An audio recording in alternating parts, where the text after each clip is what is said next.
Bizde koymuşlar tabiat sağlığı üçün en aldığımız ösümcüklerde korunma gerek sebebi ösümcükler tişilikten bastava. Birіншіден ösümcükler avana тазартады. Олар тоңазытқыш газын құтып өте бөлініп шығарды. Адамда, жануарда демалу үшін өте мұқтаж. Егер өсімдіктер болмаса, biz de тыныс алмаймыз. Құрметті тыңдаушылар, біздің пікірімізде табиғатты сақтау үшін ең алдымен жануарларды қорғау керек.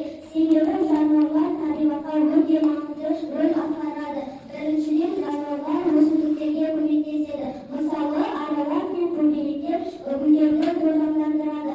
Егер олар болмаса, жеміс пен тұқым өспейді. Демек жануарлар болмаса, өсімдіктер де өзі көбеймейді.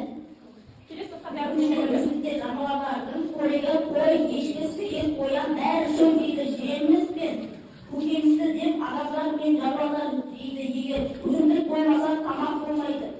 Үшіншіден, өсімдіктер жануарлардан мен ағаштар мекен болады. Құстар ұя салады, андай орманда өмір сүреді. Ал біз ағаштар үй салғанда жасаймыз.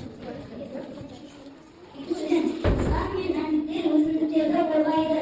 Олар жанды құрттарды жер өсімдіктердің дамыстыруына қол бермейді. Мысалы, тоқсауық ашық қабырғалы жәндіктерді дейді. Үшіншіден, жануарлар өсімдіктің Асал сабақтарда, яғни біз өсімдіктерді де жануарларды да қорғау керек деп қаламыз. Жақсы. Себебі өсімдіктер жануарсыз өсімдік өмір сүре алмайды. Жақсы.